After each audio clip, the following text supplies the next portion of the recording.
as mentioned in the other videos, the tip number one is choosing a suitable time for reading.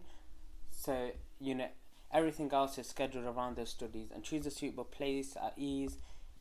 After reading 2, 3, or 4 pages, and you need to think about what have I taken from these previous pages and try to summarize it in a mind map or just write a few points about it, and then after that continue, because there's no point of reading pages and pages but you're not retaining and you're not getting no benefit from what you've read.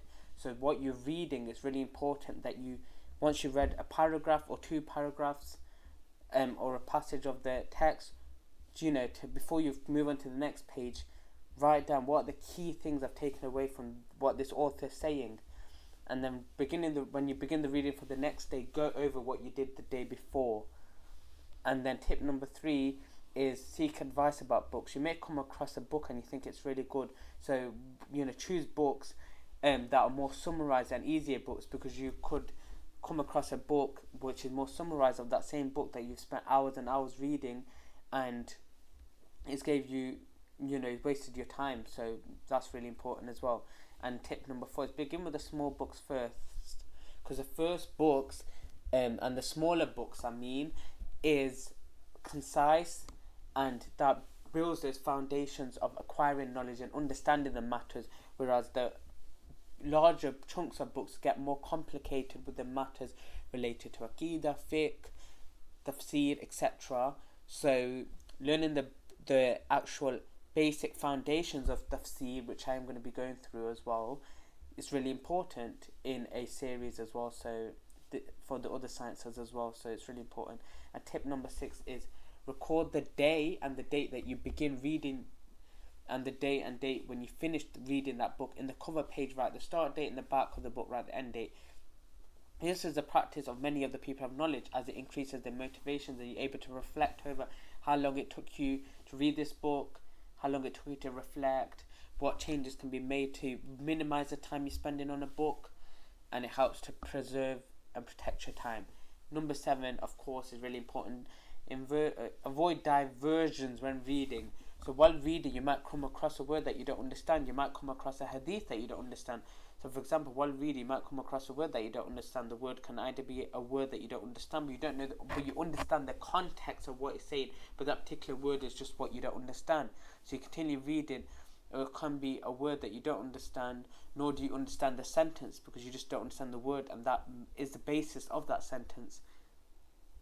And no puns or anything intended, but if you don't understand the word but you do understand the context, just underline that word and come to it after you finish your reading for the day, so it won't distract you, it won't divert you, and you won't get distracted trying to find out what does this word mean when it's not really necessary. It is necessary, but it's not necessary at the time, because you need to do your reading and reap the benefits of that reading session. So don't get too distracted, but don't start finding the word or the hadith and turn away from the reading, because it can distract you, as I said. And tip number 8 is to record important benefits. Record them.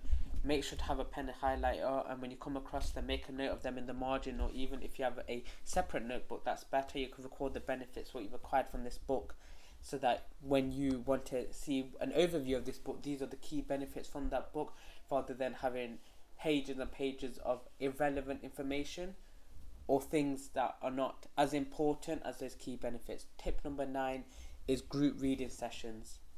And it might be difficult to read yourself, you might not have the motivation, whereas if reading in a group, you're all collectively acquiring knowledge, you've interpreted it in a different way, or you can give a different perspective. So if you do it with other people, they can take turns to read parts of it, you will get bored, you can share benefits with each other. And this is where I'm going to conclude it. In the next video, I'm going to talk about how you can actually understand what you're reading, and just in general, this will be the conclusion of this mini series, where if you haven't checked out the other videos, I have gone through how to, like, the basics of memorizing, understanding the text, and today it was reading.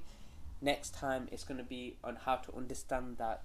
So as students of knowledge, we can utilize our time well, we can acquire knowledge, we can convey that knowledge to others, and we can act upon it, of course, ourselves, and really reap the benefits of it, so that Allah subhanahu wa ta'ala is pleased with all of us.